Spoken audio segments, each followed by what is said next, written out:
जय श्री राधा। आप सभी को सफला एकादशी व्रत की हार्दिक शुभकामनाएं। सफला एकादशी व्रत भगवान विष्णु की कृपा पाने का एक अद्भुत और दिव्य अवसर है। इस व्रत को करने से न केवल जीवन में सफलता मिलती है बल्कि आत्मा की शुद्धि होती है। आइए आज के इस पवित्र कथा को सुनकर भगवान की कृपा प्राप्त करें, अपने जीवन को सफल बनाएं। एक समय एक परिवार में ननद और भाभी साथ साथ रहा करती थी। ननद का विवाह अभी नहीं हुआ था। वह तुलसी जी के पौधे की बहुत सेवा करती थी। नियम से तुलसी को सींचती थी, दीपक जलाती थी, लेकिन उसकी भाभी को ये सारी बातें बिल्कुल पसंद नहीं थी। जब कभी उसकी भाभी को बहुत ज्यादा गुस्सा आता तो वह अपनी ननद को ताना देते हुए कहती, जब तुम्हारा विवाह होगा तो मैं इस तुलसी को ही बारातियों को खाने को दूंगी। तुम्हारे दहेज में भी तुलसी ही दूंगी। तुम जब देखो तुलसी की ही सेवा करती रहती हो। कुछ समय बीतने पर ननद का विवाह तय हो गया। विवाह के दिन भाभी ने अपने कहे अनुसार बारातियों के सामने तुलसी का एक गमला फोड़ दिया, जिसकी सेवा उसकी ननद किया करती थी। तुलसी के पत्ते खाने के लिए कहा। तुलसी जी की कृपा से वह फूटा हुआ गमला कई सारे स्वादिष्ट पकवानों में बदल गया। भाभी ने गहनों के नाम पर तुलसी की मंजरी से बने हुए गहने अपनी ननद को पहना दिए। देखते ही देखते तुलसी जी की मंजरी से बने गहने बड़े सुंदर सोने जवाहरात में बदल गए। इतना ही नहीं, मारे क्रोध के वस्त्रों के स्थान पर तुलसी का जनेऊ रख दिया। वह भी रेशमी और सुंदर वस्त्रों में बदल गया। अब जब ननद अपने ससुराल में पहुंची तो ससुराल में तो उसके दहेज की बड़ी प्रशंसा हुई। यह बात भाभी के कानों तक भी पहुंची। उसे बड़ा आश्चर्य हुआ। उसने सोचा, उसने तो ननद के गहने, कपड़े और जनेऊ तुलसी जी के ही रखे थे, तुलसी की मंजरी थी। यह सब जानकर भाभी को बड़ा आश्चर्य हुआ। अब उसे तुलसी की पूजा का महत्व समझ में आ गया। उस भाभी की भी एक लड़की थी। तब वह अपनी बेटी से कहने लगी, बेटी तुम भी तुलसी की सेवा किया करो, तुम्हें भी तुम्हारी बुआ की तरह फल मिलेगा। जब वह जबरदस्ती अपनी बेटी से तुलसी की सेवा करने को कहती, लेकिन लड़की का तो मन तुलसी की सेवा में लगता ही नहीं था। धीरे धीरे समय बीतता गया। भाभी की लड़की बड़ी हुई। अब वह विवाह का समय आ गया। तब भाभी सोचने लगी, जैसा व्यवहार मैंने अपनी ननद के साथ किया था वैसा ही अपनी बेटी के साथ करूंगी, तो यह भी गहनों से लद जाएगी। बारातियों को भी खाने में तरह तरह के पकवान मिलेंगे, ससुराल में भी इसे बड़ा सम्मान मिलेगा। यही सोचकर भाभी बारातियों के सामने तुलसी का गमला फोड़ देती है, लेकिन इस बार गमले की मिट्टी मिट्टी ही रहती है। मंजरी और पत्ते भी अपने ही रूप में रहते हैं। जनेऊ भी अपना रूप नहीं बदलता। जब भाभी ने सभी बारातियों को खाने में तुलसी के पत्ते दिए तो यह देखकर सभी लोग और बाराती भी भाभी की बुराई करने लगे। भाभी ने लालच में आकर अपनी बेटी के दहेज में भी तुलसी के पत्ते और मंजरी आदि रख दिए। जब बेटी अपने ससुराल पहुंची तो वहां पर भी उसकी बुराई ही हुई। भाभी गुस्से के मारे कभी अपनी ननद को नहीं बुलाती थी। एक दिन भाई ने सोचा, मेरी पत्नी तो अपनी बहन को बुलाती नहीं है, तो क्यों ना मैं अपनी बहन से मिलकर आऊं। यह सोचकर उसने अपनी पत्नी से कहा और कुछ उपहार अपनी बहन के लिए ले जाने की बात कही। तो भाभी ने थैले में ज्वार भरकर रख दिया। बोला, यह लो, और कुछ नहीं है, तुम यही ले जाओ। तब भाई बड़े दुखी मन से अपनी बहन के पास चल दिया। रास्ते में वह सोचता रहा, कोई भला अपनी बहन के घर ज्वार कैसे ले जा सकता है। यही सोचकर वह एक गौशाला के पास रुक गया। ज्वार का वह थैला उसने एक गाय के सामने पलट दिया। तभी एक ग्वाले ने यह सब देख लिया। तब ग्वाले ने आकर भाई से कहा, अरे आप गाय के सामने हीरे मोती सोना क्यों डाल रहे हो, इसे तो घास डालनी होती है। तब भाई ने देखा तो वह हैरान रह गया। फिर भाई ने ग्वाले को सारी बातें बताई। धन लेकर खुशी खुशी अपनी बहन के घर चल दिया। दोनों भाई बहन एक दूसरे को देखकर बड़े प्रसन्न हुए। तब बहन ने तुलसी माता से सच्चे मन से प्रार्थना की। उसकी भाभी की सद्बुद्धि प्राप्त हो जाए और तुलसी माता की कृपा से उसके घर में सुख समृद्धि और धन के भंडार भर जाए। तब कुछ दिन बाद देखते ही देखते भाभी का मन बदल गया। वह अपनी ननद को बड़ा मान सम्मान देने लगी। अब वह भी सच्चे मन से तुलसी जी की सेवा करने लगी। तुलसी माता की कृपा से उसके घर में सुख समृद्धि के भंडार भर गए। उसके घर में अब क्लेश नहीं होता था, सभी सुख से रहने लगे। प्रेम से बोलिए तुलसी माता की जय। अब आप सभी श्रद्धालुओं के समक्ष सफला एकादशी की पावन कथा प्रस्तुत की जा रही है। आप सब भी इस कथा को ध्यान पूर्वक सुनकर अपने जीवन को अवश्य ही सफल बनाएं। मोक्षदा एकादशी की कथा सुनकर धर्मराज युधिष्ठिर ने प्रसन्न होते हुए श्री कृष्ण से कहा, हे कमल नयन, मोक्षदा एकादशी की व्रत कथा सुनकर मैं तो धन्य हो गया। अब आप पौष मास के कृष्ण पक्ष की एकादशी की महिमा बताने की कृपा करें। उस एकादशी का क्या नाम है? उस दिन किस देवता की पूजा होती है? उस व्रत का क्या विधान है? आप मुझ पर कृपा करते हुए यह सब विस्तार पूर्वक बतलाइए। तब धर्मराज युधिष्ठिर की जिज्ञासा सुनकर श्री कृष्ण ने कहा, हे कुंती पुत्र, तुम्हारे प्रेम के कारण मैं तुम्हारे प्रश्नों का विस्तार सहित उत्तर देता हूँ। अब तुम इस एकादशी के व्रत का महात्म्य सुनो। हे धर्मराज, इस एकादशी के द्वारा भगवान श्री कृष्ण को शीघ्र ही प्रसन्न किया जा सकता है। पौष माह के कृष्ण पक्ष की एक एकादशी का नाम सफला एकादशी है। इस एकादशी के आराध्य देव नारायण है। इस एकादशी के दिन श्रीमन नारायण जी की विधि अनुसार पूजा और श्रद्धा पूर्वक पूजा करनी चाहिए। हे पांडु नंदन, इसे सत्य जानो कि जिस तरह नागों में शेषनाग, पक्षियों में गरुड़, ग्रहों में सूर्य चंद्र, यज्ञों में अश्वमेघ और देवताओं में भगवान विष्णु श्रेष्ठ है, उसी प्रकार व्रतों में एकादशी व्रत श्रेष्ठ है। हे धर्मराज, एकादशी का व्रत करने वाले व्यक्ति भगवान श्री हरि को अति प्रिय है। इस एकादशी में नींबू, नारियल, नैवेद्य आदि अर्पण करके भगवान नारायण का पूजन करना चाहिए।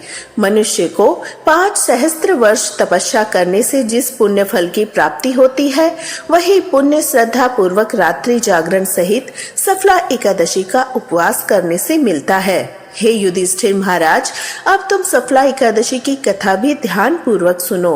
प्राचीन समय में चंपावती नगरी में महेश नाम का एक राजा राज्य करता था। उसके 4 पुत्र थे। उसका सबसे बड़ा लुंक नामक पुत्र महापापी और दुष्ट था। वह हमेशा स्त्री गमन में और वैश्याओं के यहाँ जाकर अपने पिता का धन व्यय करता था। देवता, ब्राह्मण, वैष्णव आदि सुपात्र की निंदा करके वह बड़ा प्रसन्न होता था। सारी प्रजा उसकी कोख से बड़ी दुखी थी, परंतु युवराज होने के कारण सब चुपचाप अपने अत्याचारों को सहन करने को विवश थे। किसी में भी इतना साहस नहीं था कि कोई राजा से उसकी शिकायत करता, परंतु बुराई अधिक समय तक पर्दे में नहीं रहती। एक दिन राजा महिषमान को लुंक के कुकर्म का पता चल गया। तब राजा अत्यंत क्रोधित हुआ और उसने लपक को अपने राज्य से निकाल दिया। पिता द्वारा त्याग ही सभी द्वारा उसे त्याग दिया गया। अब वह सोचने लगा, मैं क्या करूं, कहाँ जाऊं। अंत में उसने रात्रि को पिता के ही राज्य में चोरी करने की ठानी। वह दिन में राज्य से बाहर रहने लगा, रात्रि को अपने नगर की में चोरी करने लगा। रात में वह जाकर नगर के निवासियों को मारता, कष्ट देता। वन में वह निर्दोष पशु पक्षियों को मारकर उन्हें खा जाया करता।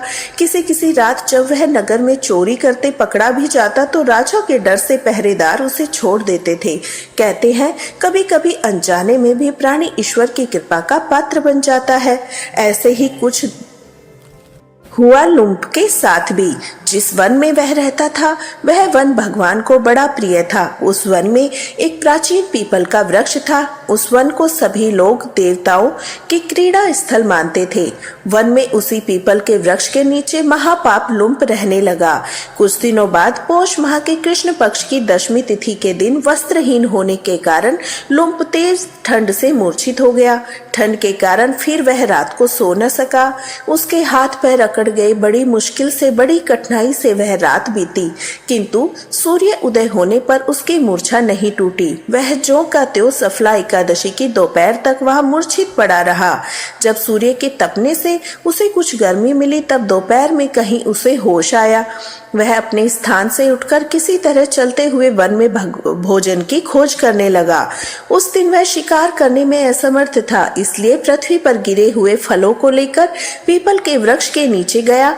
तब भगवान सूर्य अस्ताचल को प्रस्थान कर गए थे। सूर्यास्त हो चुका था। भूखा होने के बाद भी वह फलों को नहीं खा सका, क्योंकि कहाँ तो वह नित्य जीवों को मारकर खाता था, आज कहाँ उसे खाने को यह फल मिले थे। उसे फल बिल्कुल अच्छे नहीं लगे, इसलिए उसने फलों को पीपल की जड़ के पास रख दिया। दुखी होकर बोला, हे ईश्वर, यह फल आपको अर्पण है, इन फलों से तो आप तृप्त होइए। ऐसा कहकर वह रोने लगा। रात को उसे नींद नहीं आई, वह सारी रात रोता रहा। इस प्रकार उस पापी से अनजाने में एकादशी का उपवास हो गया। उस महापाप के इस उपवास और रात्रि जागरण से भगवान श्री हरि अत्यंत प्रसन्न हुए। उसके सभी पाप नष्ट हो गए। सुबह होते ही वह दिव्य रथ उनके सुंदर वस्तुओं से सजा हुआ आया, उनके सामने खड़ा हो गया।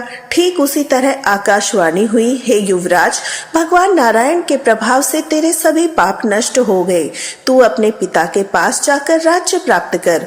जब वह आकाशवाणी लुम्प ने सुनी तो वह अत्यंत प्रसन्न होकर बोला, हे प्रभु, आपकी जय हो। ऐसा कहकर उसने सुंदर वस्त्र धारण किए और फिर पिता के पास गया। पिता के पास पहुंचकर उसने सारी कथा पिता को सुनाई। पुत्र के मुख से सारा वृतांत सुनने के बाद पिता ने अपना सारा राज्य तुरंत ही पुत्र को सौंप दिया और स्वयं वन में चला गया। अब लुम्प शास्त्रानुसार राज्य करने लगा। उसकी पत्नी, पुत्र आदि भी श्री विष्णु के परम भक्त बन गए। फिर वृद्धावस्था आने पर वह अपने राज्य को अपने पुत्र को सौंपकर भगवान का भजन करने लगा और वन में चला गया और अंत में परम पद को प्राप्त हुआ। और भगवान श्री कृष्ण की कथा समाप्त करते हुए महाराज युधिष्ठिर से कहते हैं, हे धर्मराज, जो मनुष्य श्रद्धा भक्ति पूर्वक इस सफला एकादशी का उपवास करता है, उनके सभी पाप नष्ट हो जाते हैं, अंत में उन्हें मुक्ति प्राप्त होती है। हे युधिष्ठिर, जो मनुष्य इस सफला एकादशी के महात्म्य को नहीं समझते, उन्हें तो पुंछ और सिंगों से विहीन पशु समझना चाहिए। सफला एकादशी के महात्म्य को पढ़ने श्रवण करने से प्राणी को राजसूय यज्ञ की प्राप्ति के समान फल प्राप्त होता है। कथा का सार यह है कि यह सफला एकादशी की कथा हमें भगवान के अति कृपालु होने का अनुभव कराती है। अगर कोई मनुष्य अज्ञानवश अनजाने में प्रभु का स्मरण कर लेता है तो भी उसे पूर्ण फल की प्राप्ति होती है। अगर मनुष्य निश्चल भाव से अपने पापों की क्षमा मांगे तो भगवान उसके बड़े से बड़े पापों को क्षमा कर देता है। लुम्प जैसा महापापी भी भगवान श्री हरि की कृपा से वैकुंठ का अधिकारी बन गया। सफला एकादशी व्रत कथा समाप्त। आइए अब एकादशी व्रत की आरती सुनते हैं। बोलिए एकादशी माता की जय। श्री हरि विष्णु की जय। जय श्री राधा, जय श्री हरि। ओम जय एकादशी, जय एकादशी, जय एकादशी माता। विष्णु पूजा व्रत को धारण कर शक्ति मुक्ति पाता। तेरे नाम गिनाऊं देवी, भक्ति प्रदान करनी। गण गौरव की देनी माता, शास्त्रों में वर्णी। ओम जय एकादशी, जय एकादशी, जय एकादशी माता। विष्णु पूजा व्रत को धारण कर शक्ति मुक्ति पाता। मार्गशीर्ष के कृष्ण पक्ष की उत्पन्ना जन्मी। शुक्ल पक्ष में हुई मोक्षदा, मुक्तदाता बन आई। ओम जय एकादशी, जय एकादशी, जय एकादशी माता। विष्णु पूजा व्रत को धारण कर शक्ति मुक्ति पाता। पोष के कृष्ण पक्ष की सफला नामक है। कृष्ण पक्ष में होए पुत्र दा, आनंद अधिक रहे। ओम जय एकादशी, जय एकादशी, जय एकादशी माता। विष्णु पूजा व्रत को धारण कर शक्ति मुक्ति पाता। नाम षटतिला माघ मास में कृष्ण पक्ष आवई, शुक्ल पक्ष में जया कहावे विजय सदा पावई। ओम जय एकादशी जय एकादशी जय एकादशी माता, विष्णु पूजा व्रत को धारण कर शक्ति मुक्ति पाता। विजया फागुन कृष्ण पक्ष में शुक्ला आमलकी, पाप मोचिनी कृष्ण पक्ष में चैत्र महाबली की। ओम जय एकादशी जय एकादशी जय एकादशी माता, विष्णु पूजा व्रत को धारण कर शक्ति मुक्ति पाता। चैत्र शुक्ल में नाम कामदा धन देने वाली, नाम बरथनी कृष्ण पक्ष में बैसाख माँ वाली। ओम जय एकादशी जय एकादशी जय एकादशी माता, विष्णु पूजा व्रत को धारण कर शक्ति मुक्ति पाता। शुक्ल पक्ष में होए मोहनी अपराध ज्येष्ठ कृष्ण पक्षी, नाम निर्जला सब सुख करनी शुक्ल पक्ष रखी। ओम जय एकादशी जय एकादशी जय एकादशी माता, विष्णु पूजा व्रत को धारण कर शक्ति मुक्ति पाता। योगिनी नाम आषाढ़ में जानो कृष्ण पक्ष करनी, देव शयनी नाम कहायो शुक्ल पक्ष धरनी। ओम जय एकादशी जय एकादशी जय एकादशी माता, विष्णु पूजा व्रत को धारण कर शक्ति मुक्ति पाता। कामिका श्रावण मास में आवे कृष्ण पक्ष कहिए, श्रावण शुक्ला होए पवित्रा आनंद से रहिए। ओम जय एकादशी जय एकादशी जय एकादशी माता, विष्णु पूजा व्रत को धारण कर शक्ति मुक्ति पाता। अजा भाद्रपद कृष्ण पक्ष की परिवर्तनी शुक्ला, इंद्रा आश्विन कृष्ण पक्ष में व्रत से भवसागर निकला।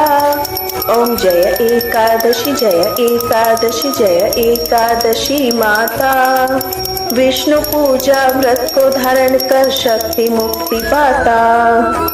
पाप पुरुषा है शुक्ल पक्ष में आप हरनिहारी, रमा मास कार्तिक में आवे सुखदायक भारी। ओम जय एकादशी जय एकादशी जय एकादशी माता, विष्णु पूजा व्रत को धारण कर शक्ति मुक्ति पाता। देवोत्थानी शुक्ल पक्ष की दुष्नाशक मैया, पावन मास में करूं विनती पार करो नैया। ओम जय एकादशी जय एकादशी माता, विष्णु पूजा व्रत को धारण कर शक्ति मुक्ति पाता। परमा कृष्ण पक्ष में होती जन मंगल करनी, शुक्ल मास में होए पद्मनी दुख दारिद्र हरनी। ओम जय एकादशी जय एकादशी जय एकादशी माता, विष्णु पूजा व्रत को धारण कर शक्ति मुक्ति पाता। जो कोई आरती एकादशी की भक्ति सहित गावे, जन गुरुदिता स्वर्ग का वासा निश्चय वह पावई। ओम जय एकादशी जय एकादशी जय एकादशी माता, विष्णु पूजा व्रत को धारण कर शक्ति मुक्ति पाता। ओम जय श्री हरि। एकादशी माता की जय, विष्णु भगवान की जय।